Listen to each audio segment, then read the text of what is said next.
and welcome to another evening of frank conversation here on Hard Copy, coming to you from our studios in Abuja. I'm Maokpe Ogun Yusuf.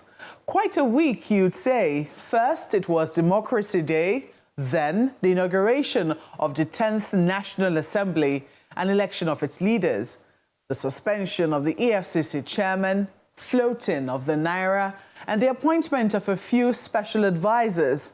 It's been a busy front in government quarters. How has it been on yours? How have some of government policies, particularly the floating of the Naira, affected you? Do you have any anxiety or are you bullish about it?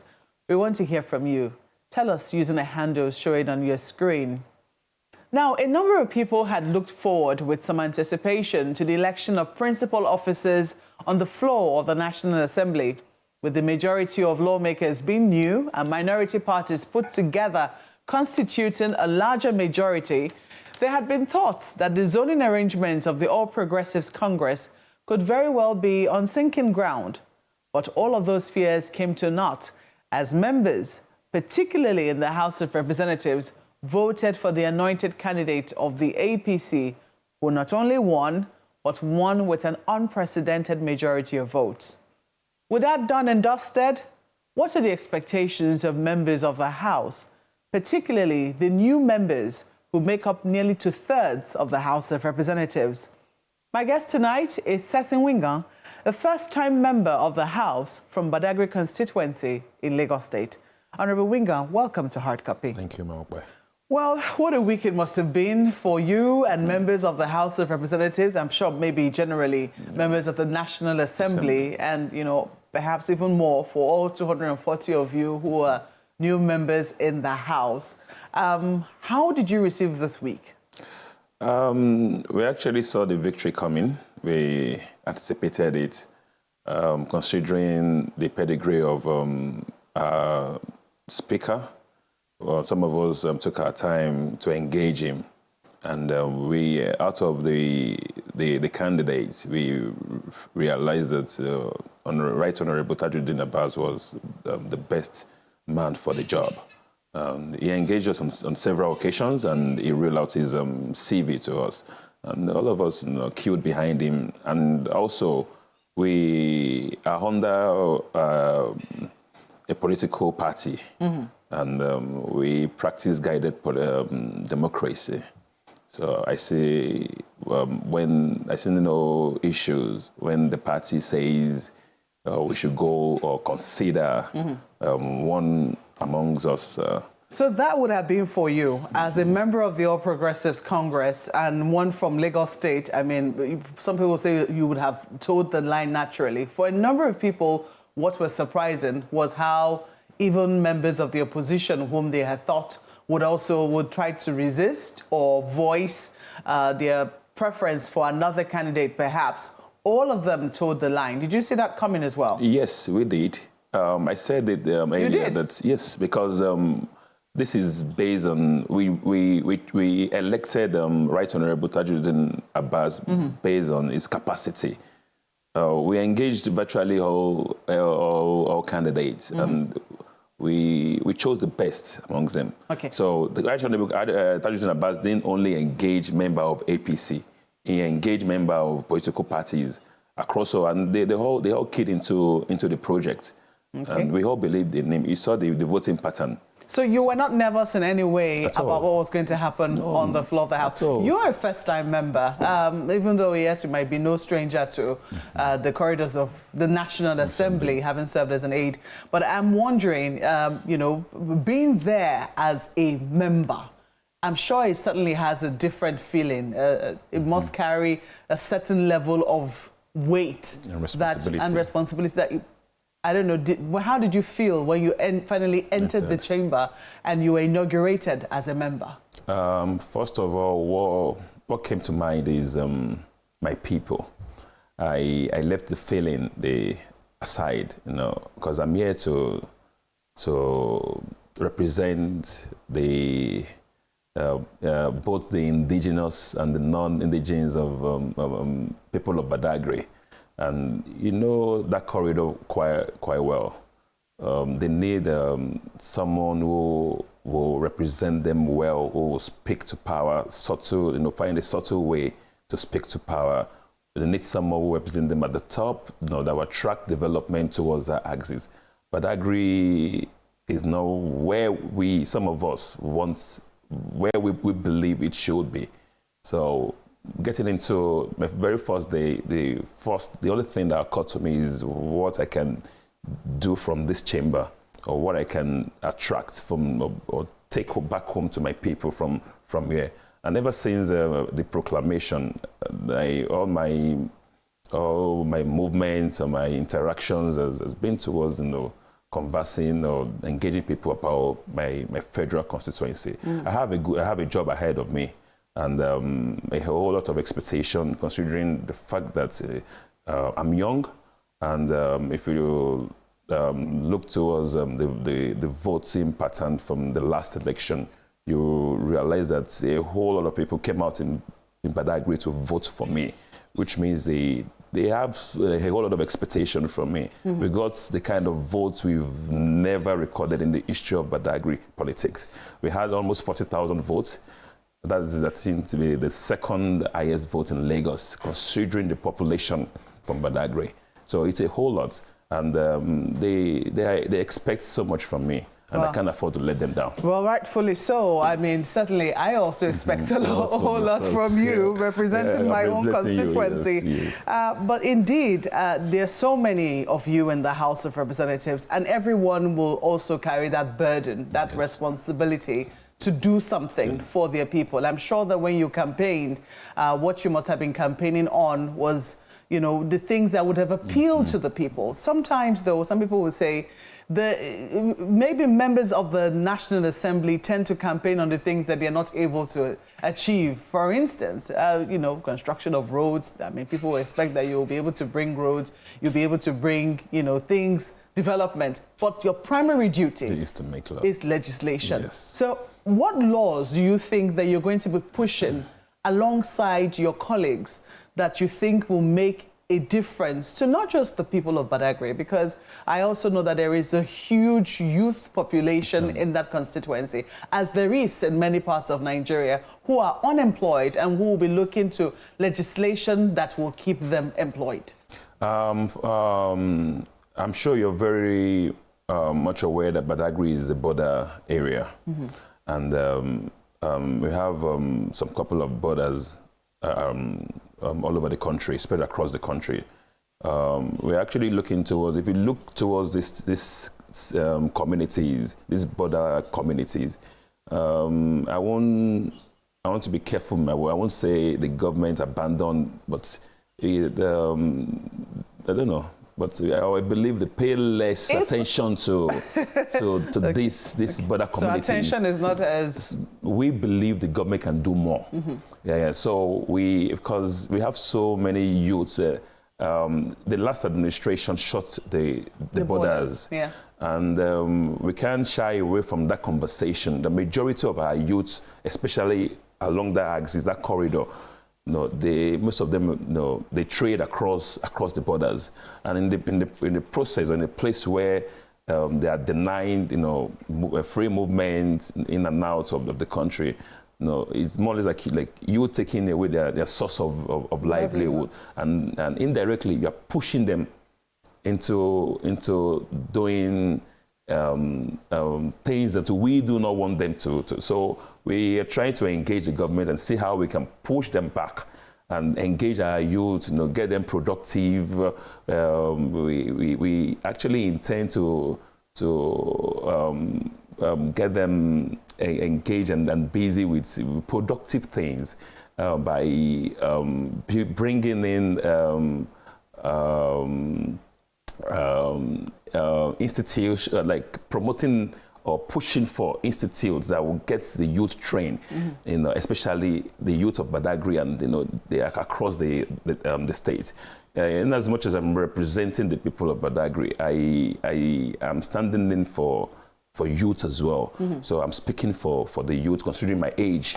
And so I'm not only representing or speaking for the people of Badagry. I believe that I'm in the right position to engage the government and see how we can engage our youth out there. Interestingly, Badagry has played host to quite a number of government institutions. There's the French Village, there's ASCON as the Administrative Staff College of Nigeria, which is situated in Tokpo. You have a number of other government agencies that have come in recent times towards that particular area. And one would wonder, has it really had the desired effect that it should have on employment and even attention to such a critical place like Badagry? Yes, but I want us to also engage in the things that were meant to come, not just the ones that are there. There was a time we were meant to have a deep sea port in Badagry. That would have engaged or given rollouts. Yeah, so there was some confusion over that. Employment. What happened to that particular project? So I do know that I think the Lagos State government said they've been trying to bring it back or engage on it. They're back now. They're engaging the stakeholders, engaging them. So, and that is one of the conversation we want to engage the government, want to push. Because deep sea ports in Badagry is a massive project that people across the states, across the region, across the country will benefit from. Will give over 7,000 jobs to our youth, our unemployed youth. So we want to engage the government and see how we can push, even though it's a public-private partnership investment. So, but we know the government has a whole lot of role to play. Yeah, but there'll be questions as to whether or not the young people have the skills.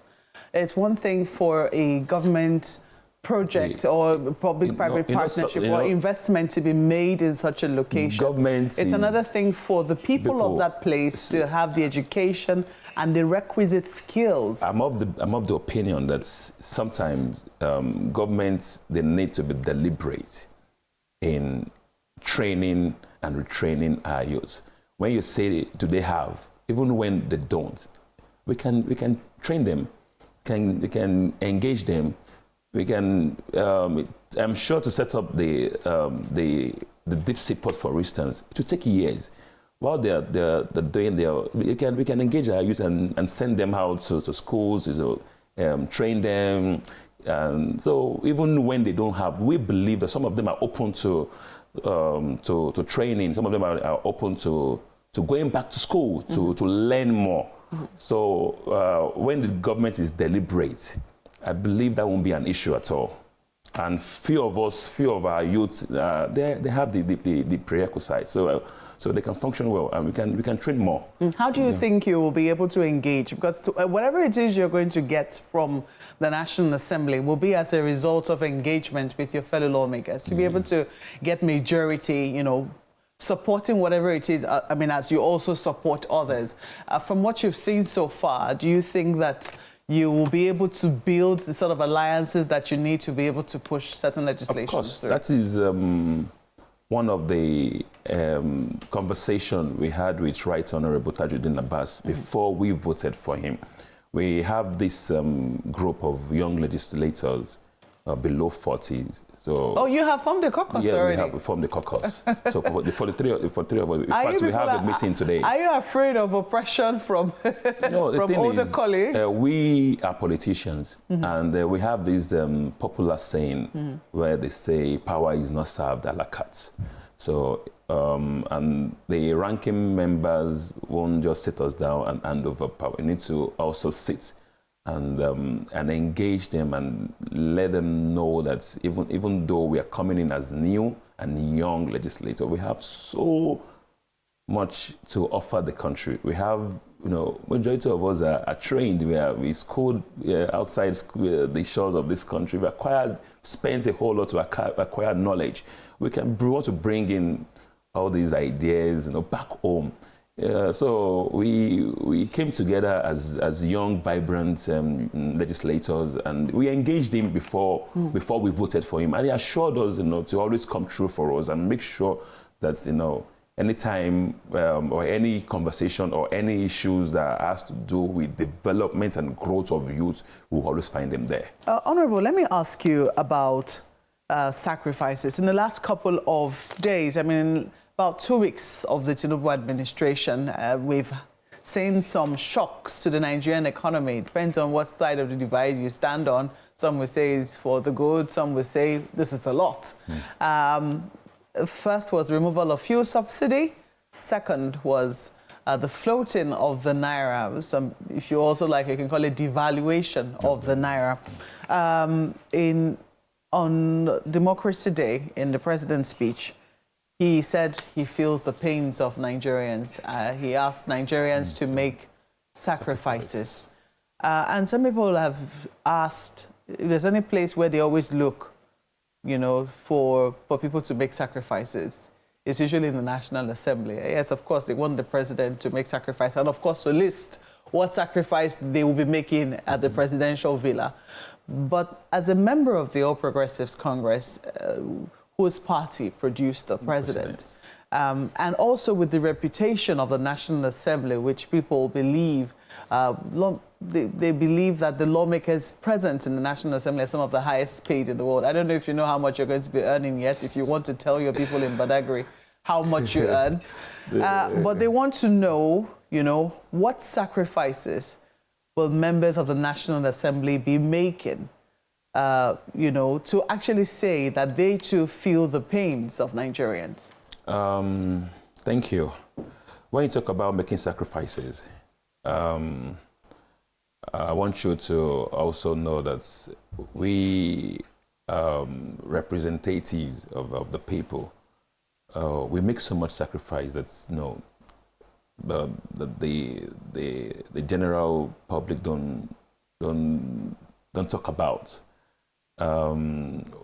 When Ashwaju came on board, he said that it doesn't have a magic wand, and it's not going to be rosy. But eventually, I enter my engaged few of my friends. We talk about the era where we used to buy SIM card for 100,000 and above. Now you can afford to give out a SIM card for free. When it comes to the issue of fuel subsidy, we believe a time will come that when there is enough competition, the prices will come down. So that is a phase that we need to go through. It's a conversation that we need to engage, the Nigerians, let them know.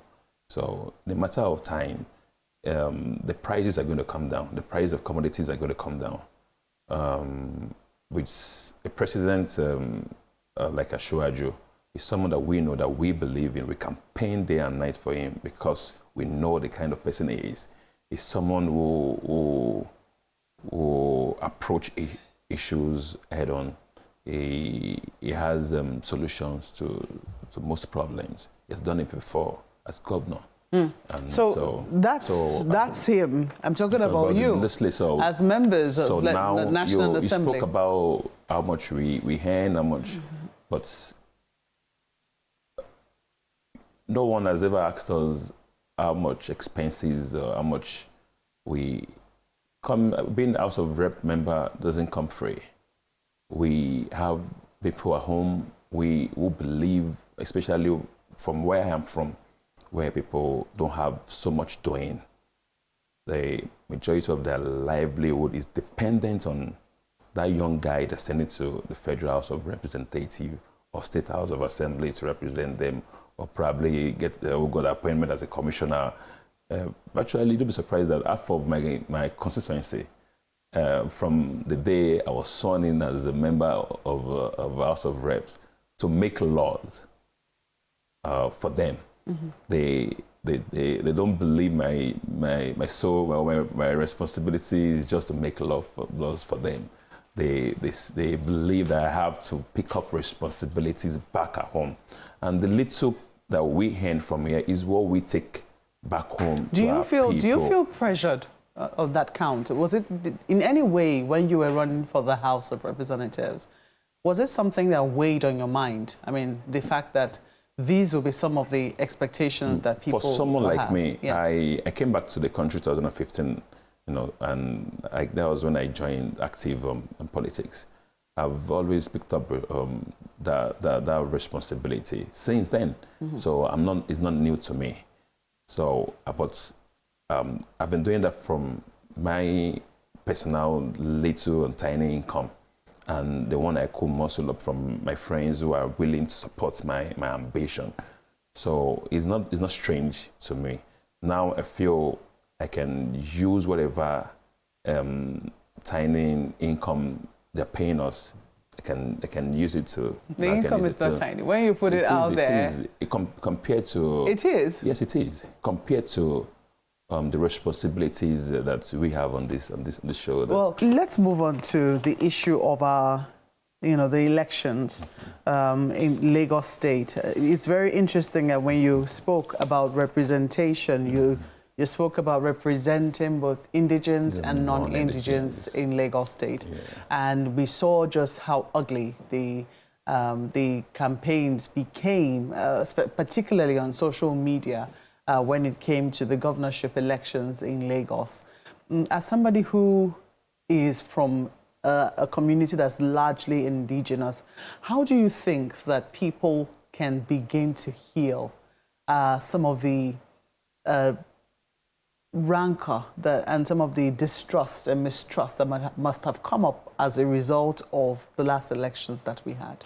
When you see the voting pattern from the last election, especially the gubernatorial election, the conversation that was popular on social media, I want to believe was quite different from the reality. People came out en masse to vote for Governor Babajide Sanwo-Olu.